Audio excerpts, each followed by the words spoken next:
दुनिया में ऐसे बहुत से स्थान हैं जहां बुरी आत्माओं ने अपना कब्जा जमा रखा है। इतिहास के पन्नों को पलटे तो ये वही स्थान है जो एक समय पहले काफी खुशहाल हुआ करते थे और बस एक बुरी नजर की वजह से वो स्थान आज श्रापित हो गए।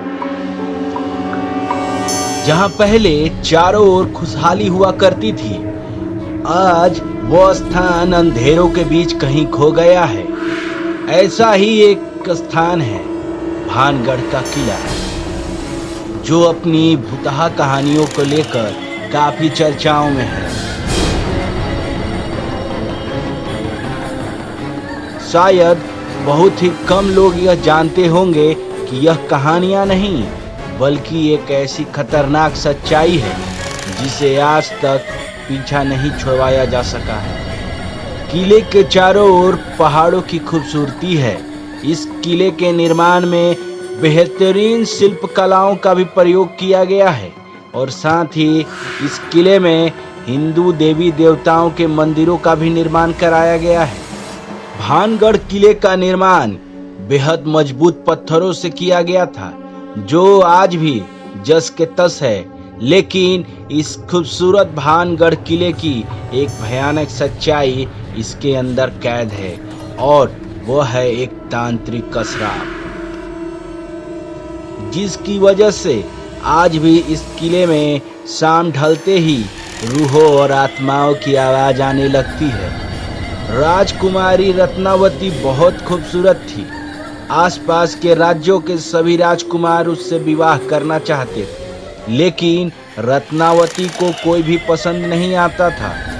लेकिन उसी राज का रहने वाला सिंधिया, जो काले जादू का ज्ञाता था, उसकी बुरी नजर रत्नावती पर थी। वह रानी रत्नावती के रूप का दीवाना था और उसे विवाह करना चाहता था, लेकिन रत्नावती ने उससे कभी पलट कर भी नहीं देखा था। जिस दुकान से रानी रत्नावती के लिए इत्र जाता था, उसने उस दुकान में जाकर रत्नावती को भेजे जाने वाले इत्र की बोतल पर काला जादू कर उसे वशीकरण मंत्र प्रयोग किया।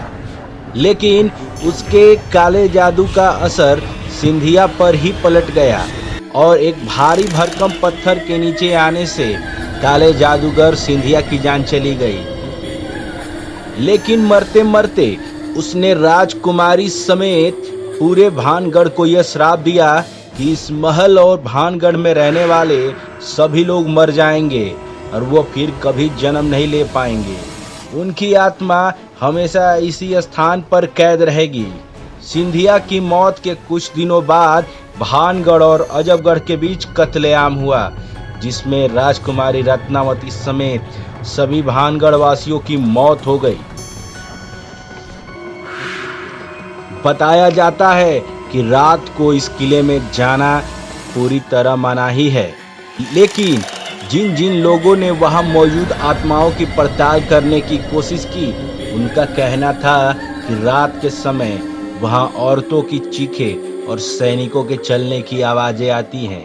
पूरी रात वहां शोर शराबा होता रहता है और खतरनाक खतरनाक आवाजें आती रहती हैं।